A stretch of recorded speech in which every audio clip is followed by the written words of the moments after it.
Hello guys, इस video के अंदर हम बात करेंगे पायरुवेट जो बना था ग्लाइकोलाइसिस में, उसका आगे होता क्या है और कौन कौन सी रिएक्शन में वो पार्टिसिपेट कर सकता है अकॉर्डिंग टू द कंडीशंस जो कि हमारी सेल के पास में है उस लिहाज से।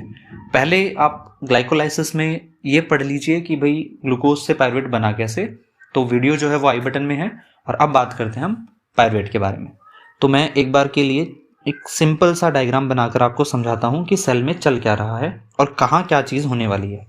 तो ये मान लीजिए आप एक सेल, इस सेल का ये साइटोप्लाज्म है और इस सेल के साइटोप्लाज्म में ये जो है ये माइटोकॉन्ड्रिया है। ये इनर मेम्ब्रेन मैंने बनाई है माइटोकॉन्ड्रिया की। तो एग्जैक्टली हुआ ये है कि भाई ग्लूकोज जो है, जो कि एक 6 कार्बन का कंपाउंड है, ये ग्लाइकोलाइसिस के थ्रू 2 मॉलिक्यूल पायरुवेट के अंदर कन्वर्ट हो चुका है, जो कि एक 3 कार्बन का कंपाउंड है। अब पायरुवेट से आगे रिएक्शन कैसे होगी? तो पायरुवेट से आगे रिएक्शन जो है वो कंडीशन पे डिपेंड करती है। और कंडीशन क्या है? कंडीशन है एक तो भाई एरोबिक और एक है एनएरोबिक। अब जो एरोबिक कंडीशन है उसके अंदर तो पायरुवेट जो है वो ट्रांसफर हो जाएगा माइटोकॉन्ड्रिया के मैट्रिक्स में और लिंक रिएक्शन और क्रैब्स साइकिल जो है वो वहां पे चलेंगी। लेकिन अगर कंडीशन एनएरोबिक है तो इस पायरुवेट से 2 कंपाउंड आगे बन सकते हैं। एनएरोबिक कंडीशन में यहां पे 2 कंपाउंड जो हैं आपको बनते हुए नजर आ सकते हैं। एक कंपाउंड है लैक्टिक एसिड और एक कंपाउंड है इथेनॉल। अब इथेनॉल 2 कार्बन का कंपाउंड है तो जाहिर सी बात है CO2 जो है यहां पे क्या हो जाती है, रिलीज हो जाती है। लैक्टिक एसिड 3 कार्बन का ही कंपाउंड है। दोनों प्रोसेस जो हैं वो एनारोबिक कंडीशन में चलती हैं। इसे हम फर्मेंटेशन बोलते हैं। अब ध्यान रखने वाली बात यह है कि ये वीडियो लेक्चर फर्मेंटेशन का नहीं है, तो इस वीडियो में तो हम इतनी ही बात करेंगे कि पायरुवेट के साथ में क्या क्या हो सकता है। या तो एनारोबिक रेस्पिरेशन में वो जा सकता है या एरोबिक रेस्पिरेशन। एरोबिक रेस्पिरेशन का हम पहले डिस्कशन करेंगे, उसके बाद में हम फर्मेंटेशन पे आएंगे। तो पहले पूरा एरोबिक रेस्पिरेशन हम समझेंगे, फिर देखते हैं कि एनएरोबिक रेस्पिरेशन में क्या होगा। तो बात करते हैं एरोबिक रेस्पिरेशन की। तो एरोबिक रेस्पिरेशन में जो मेरा गोल है वो ये है कि भाई पायरुवेट के कंपाउंड के पास में 3 कार्बन है और इन तीनों कार्बन को मैं CO2 के अंदर कन्वर्ट कर दूं, मतलब CO2 की फॉर्म में रिलीज कर दूं। या इसे आप ये समझ सकते हो कि पायरुवेट के पास में हाइड्रोजन भी है। अगर मैं फॉर्मूला लिखूं तो C3H इसमें 4 होता है और O इसमें 3 होता है। तो ये जो हाइड्रोजन है ये मैं इसमें से क्या कर लूं, रिमूव कर लूं। और रिमूव करने के बाद में इससे कंपाउंड बना लूं और इस कंपाउंड से एनर्जी जो है ट्रांसफर करवा दूं ATS के पास। ये जो कंपाउंड है वो हैं NADH और FADH। ये जो बात मैंने बताई ये NCERT की लैंग्वेज में दे रखी है। कहां दे रखा है? जहां पर एरोबिक रेस्पिरेशन वो शुरू करते हैं वहां पे उन्होंने बोला है कि भाई 2 क्रूशियल स्टेप है। एक पहला क्रूशियल स्टेप तो ये है कि सारे हाइड्रोजन्स को रिमूव किया जाए और कंपाउंड बनाया जाए। दूसरा उन्होंने बोल रखा है कि वो जो कंपाउंड बने हैं वो कंपाउंड ATS जो इलेक्ट्रॉन ट्रांसपोर्ट सिस्टम है माइटोकॉन्ड्रिया के अंदर, उसके पास में वो एनर्जी लेके जाएं और उस एनर्जी का यूज कर कर ATP जो है फॉर्मेशन हो और लास्ट में ऑक्सीजन जो है वो क्या करे, इन इलेक्ट्रॉन को, इन कंपाउंड को, हाइड्रोजन को एक्सेप्ट कर ले। ओके, तो ये स्टेप नंबर फर्स्ट और ये है स्टेप नंबर सेकंड। NCERT की इमेज यहां पे मैं ऐड कर दूंगा ताकि आपको अच्छे से समझ में आए कि मैं किस बारे में बात कर रहा हूं।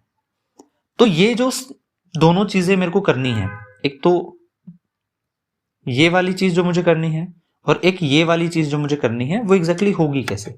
सुनने में तो बहुत आसान लग रहा है कि हमें हाइड्रोजन रिमूव करने हैं, कंपाउंड बनाने हैं और ये कंपाउंड ATS के पास जाएंगे और ATP का फॉर्मेशन करवा देंगे। तो बेसिकली ये जो है, ये करवाने के लिए मुझे दो रिएक्शन की जरूरत पड़ेगी। एक तो लिंक रिएक्शन और एक मेरे को जरूरत पड़ेगी क्रेब्स साइकिल। हम इस वीडियो में सिर्फ लिंक रिएक्शन डिस्कस करेंगे, नेक्स्ट वीडियो में हम क्रेब्स साइकिल देखेंगे और उससे नेक्स्ट वीडियो में हम ईटीएस पढ़ेंगे। ठीक है, अब लिंक रिएक्शन। लिंक रिएक्शन पहली बात तो होती कहाँ है, तो मैं लिंक रिएक्शन पे बात करता हूं। लिंक रिएक्शन की लोकेशन है माइटोकॉन्ड्रियल मैट्रिक्स। भाई माइटोकॉन्ड्रिया की जो मैट्रिक्स है वो क्या कंपाउंड है मेरे पास में, मेरे पास में दो मॉलिक्यूल हैं पायरुवेट के। एक बार रिएक्शन सिंप्लीफाई वे में समझाने के लिए मैं एक ही पायरुवेट से रिएक्शन करके बताता हूं। 3 कार्बन का ये कंपाउंड है, इसका कन्वर्जन होता है 2 कार्बन के कंपाउंड एसिटाइल को ए में, जो कि 2 कार्बन का कंपाउंड है। अब 3 कार्बन का कंपाउंड है, 2 कार्बन का बना, तो यानी यहां पे CO2 क्या हुई, रिमूव हुई। तो एक तरीके से डीकार्बोक्सिलेशन स्टेप ये है। ठीक है, ये रिएक्शन करवाने के लिए यहां पे एंजाइम की जरूरत पड़ती है जिसका नाम है पायरुवेट डिहाइड्रोजिनेज। ये एंजाइम प्लस इसके साथ में कोफैक्टर्स भी काम करते हैं। अब कोफैक्टर्स क्या होते हैं? कोफैक्टर वो मॉलिक्यूल्स होते हैं जो एंजाइम के एक्शन के लिए जरूरी होते हैं। तो यहां पे कोफैक्टर्स क्या क्या हैं? एक तो मैग्नीशियम 2 पॉजिटिव है, एक लिपोइक एसिड है, एक TPP जिसकी फुल फॉर्म है थेमाइन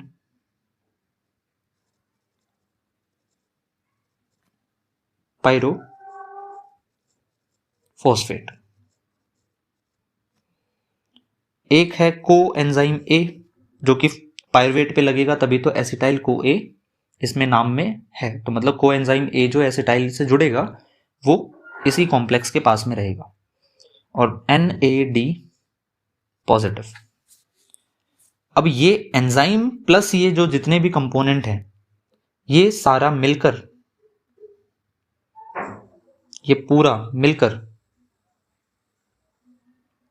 कहलाता है पायरुवेट डिहाइड्रोजिनेज कॉम्प्लेक्स। ओके, अब यहां पे NAD पॉजिटिव है और नाम में डिहाइड्रोजिनेज है, दैट मीन्स कि हाइड्रोजन्स का रिमूवल होगा। तो पायरुवेट के हाइड्रोजन्स का रिमूवल होगा और उन्हें चिपका दिया जाएगा NADH के। तो यहां CO2 के अलावा NADH2 बोल लो या फिर NADH बोल लो, बात सेम है, इनका फॉर्मेशन होता है। ओके, और मेरे पास में पायरुवेट क्योंकि 2 हैं तो मैं पूरी रिएक्शन को किससे मल्टीप्लाई करूंगा? 2 से। मुझे क्या मिला लिंक रिएक्शन के अंत में? तो मुझे लिंक रिएक्शन के अंत में जो प्रोडक्ट्स हैं, पहली चीज मेरे पास में 2 मॉलिक्यूल आए एसिटाइल कोए के। अब ये एसिटाइल कोए आगे क्या करेगा?